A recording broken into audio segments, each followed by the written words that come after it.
ఉన్నంతకాలం వాళ్ళ దేవుళ్ళో చూసుకోవాలి.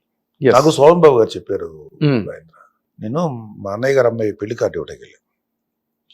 నాకు సోమన్ బాబు గారు చాలా అంత డెప్త్ ఉన్న మనిషి నాకు తెలియదు. ఆయన అంతేపటికి హీరోగా చూసేవాళ్ళం కదా, అదే గ్లామర్ గా పాటలు పాడు గ్లామర్ బాయ్ కదా ఆయన, సొగ్గడు సోమన్ బాబు గారు అంటాం కదా, ఆయనకంటే అదే ఇష్టం ఉండదు. ఒక జనరేషన్ ఆయన ఫ్యాన్సే కదా. నేను మా అన్నయ్య గారు అమ్మాయి కార్డు ఇవ్వడానికి వెళ్ళాను. ఆయన అప్పటికి సినిమాల నుంచి మానేశారు. వేరే చాలా విషయాలు మాట్లాడాను. One of had finest discussion ఆయనతో. అదే ఆయన ఎందుకో నేనంటే ఇష్టం అంటే ఆయనకి, ఎందుకంటే ఆయన ఏదో సీరియల్ చూసి ఆయన ఇంట్లో ఖాళీగా, అంటే అప్పటికి మారిపోయి ఇండస్ట్రీ వదిలేసిన తర్వాత ఆయనకు ఖాళీ దొరికేది, సీరియల్ చూసేవాడు. నన్ను ఆ సీరియల్ చూసి నా గురించి ఏదో అప్రిషియేట్ చేస్తే నేను సరసింటాను. ఆయన అప్రిషియేషన్ అంటే నేను ఎక్స్పెక్ట్ చేయాలి, నేను నన్ను కూడా చూస్తాడులే టీవీలో అనుకున్నా. ఆయన టీవీ సీరియల్ చూసేవాడు. ఆ మాటల సందర్భంలో ఒక మాట నాడు ఆయన, నా బాబు గుర్తుపెట్టుకో, అమ్మ నాన్న ఎప్పుడు జాగ్రత్త చూసుకో, ప్రేమగా చూసుకో, ఇంకా వాళ్ళు నీకు ఆల్టర్నేటివ్ లేదు అమ్మ నాన్నకి, వాళ్ళు మాత్రం ప్రేమగా చూసుకోండి లైఫ్లో.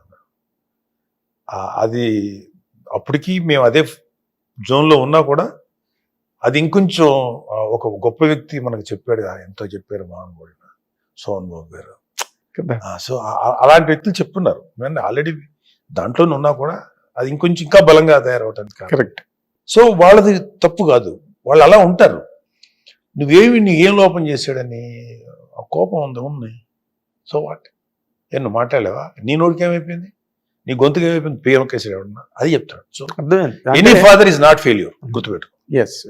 Any father is not failure. అంటే కమ్యూనికేట్ ఆయన కూడా చేయకపోతే మీకు రీచ్ అయ్యింది కదా. అది చేయకపోతే ఏంటంటాను, నీ మాట్లాడు, ఏనా భోంచేసావా, ఎక్కడో, అది కమ్యూనికేషన్ కదా.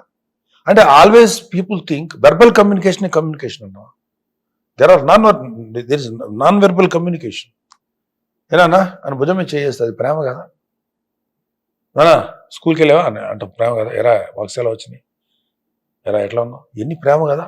ఎంతసేపటికి వెర్బల్ కమ్యూనికేషన్ మీద ఎందుకు డిపెండ్ అవ్వాలి, నాన్ వెర్బల్ కమ్యూనికేషన్ ఉంది కదా. అది అర్థం చేసుకునే జ్ఞానము, నాలెడ్జ్ మాకు లేకపోవటం, ఐ కాంట్ సే నాకు లేకపోవటం నా మైనస్ పాయింట్. అది ఒక్కటే ఆ ఒక పీరియడ్ ఆఫ్ ఆయనది మిస్ అయ్యారని ఫీలింగ్ ఉంటుంది. మీరు ఇండస్ట్రీకి వచ్చి అంటే యువర్ సక్సెస్, మెగాస్టార్ చిరంజీవిగా ఆయన సక్సెస్ అన్నది ఇంకా what you call incomparable success. ఆయన చాలా ఆనందం, ఇన్కంపారబుల్. ఆయన ఎప్పుడైనా మీ దగ్గరైనా కనీసం ఎక్స్ప్రెస్ చేశారు? ఆయనతో అని ఉండరు, చిరంజీవి గారితో అనే అవకాశం తోటి కూడా. అంటే ఆయన చాలా ఫ్రెండ్స్ దగ్గర వాళ్ళ దగ్గర అన్నట్టు నాకు తెలుసు. తర్వాత మా దగ్గర కూడా ఆయనకి ఎట్లా ఉండేదంటే, మా అన్నయ్యని చూస్తే నా బిడ్డ ఇంత సాధించాడు, ఇంత తీసుకున్నాడు, ఆడికి ఎవరి రెస్పాన్సిబిలిటీ ఆడి మీద పెట్టకూడదు. నా బాబుని ఏదో చేయాలన్న ఆడేదో అంటాడు, నా బాబుని ప్రొడ్యూసర్ చేస్తానంటాడు, వాడికి ఎందుకు లేనిపోయిన రెస్పాన్సిబిలిటీ, అరే నువ్వు చదువుకొని నువ్వేదో చెయ్యి, వాడి మీద ఎందుకు పడతావు, ఇంత తిట్టుకున్నాడు. చెప్పేవారు తిట్టేవాడు, ఎందుకురా వాడి గురించి పట్టించుకుంటావు, నువ్వు చూసుకో వాడే, అది అని చెప్పేప్పుడు చేత కదా ఆయనకి. కానీ ఆయన బాధ ఏంటంటే, నా పెద్ద కొడుకు మీద ఇంత బాధ్యత పడదు కదా, ఈడు చదువుకున్నాడు కదా, నువ్వు చదువు వాడు అయ్యాడు కదా, నువ్వు కూడా అలాంటి అడిగేవాడే. తర్వాత అన్నయ్యే మొండికేసి, లేదు నేను అటు చూసుకుంటాను, నాకు కావాలి, నాది బాధ్యత అని చెప్పి. అలాగే మా చెల్లి పెళ్లి బాధ్యతలు కానీ మా అందరి బాధ్యత అన్నయ్య ఎప్పుడు తీసుకున్నాడు.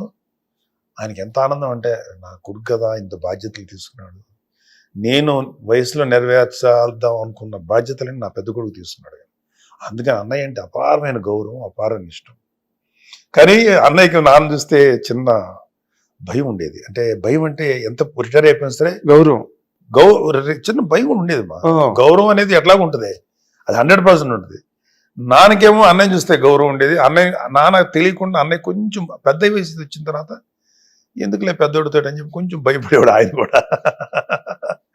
అన్నయ్య గబుక్కిరి ఏదైనా ఉంటే మొహం మీద వేసేవాడు. కొంచెం వయసు వచ్చిన తర్వాత కొంచెం ఆయనకు కొంచెం చనువు వచ్చింది, ఆయన అడిగేవాడు. అలాగా నాన్న అన్నయ్య మధ్యలో ఒక చిన్న ఏంటంటే ఫ్రెండ్లీ అట్మాస్ఫియర్ ఉండేది. ఆయన ఏదన్నా అంటే ఈయన కొంచెం ఫీల్ అయ్యేవాడు, ఈయన అన్నయ్య ఏదన్నా నానేదన్నా అంటే అన్నయ్య ఫీల్, ఆ చిన్న ఇది మళ్ళీ ప్యాసిపోయి, అంటే చాలా ఒక మంచి అట్మాస్ఫియర్ ఉంది. చాలా చాలా హ్యాపీ ఆయన అన్నయ్య విషయంలో. ఇంకంతకంటే నా పెద్ద కొడుకు కన్నా ఎవరు అంత బాధ్యత తీసుకుంటారు అనేది. హిట్ టీవీ యాప్ ఇందులో short news, live news, entertainment shows, movies, digital magazines తో పాటు మీ జిల్లా వార్తలను కూడా ఫ్రీగా చూడొచ్చు. ఇంకెందుకు ఆలస్యం, వెంటనే హిట్ టీవీ యాప్ ని డౌన్లోడ్ చేసుకుని ఫ్రీగా ఎంటర్టైన్మెంట్ పొందండి. Hit TV app. Hit TV app. Please download Hit TV app. Hit TV యాప్ని ఫ్రీగా డౌన్లోడ్ చేసుకొని ఎంజాయ్ చేయండి. మీకు నచ్చిన ఎంటర్టైన్మెంట్ కోసం హిట్ టీవీ యాప్ ని ఫ్రీగా డౌన్లోడ్ చేసుకుని ఎంజాయ్ చేయండి. హిట్ టీవీ యాప్ని డౌన్లోడ్ చేసుకుని ఆస్వాదించండి, ఆశీర్వదించండి. ఇంతమంది సెలబ్రిటీలు హిట్ టీవీ యాప్ ని డౌన్లోడ్ చేసుకోండి అని చెప్తున్నారంటే ఎంత మంచి యాప్ ఆలోచించండి. అమెరికా అమెరికా అమెరికా అమెరికాలో చదవాలనుకునే వాళ్ళకి విశ్వసనీయమైన పేరు మన శౌర్య కన్సల్టెన్సీ. UK లో 1 year masters. UK లో 1 year masters. 2 years work permit up to 5 years visa. Contact Saurya Consultancy. Contact 89851 89851.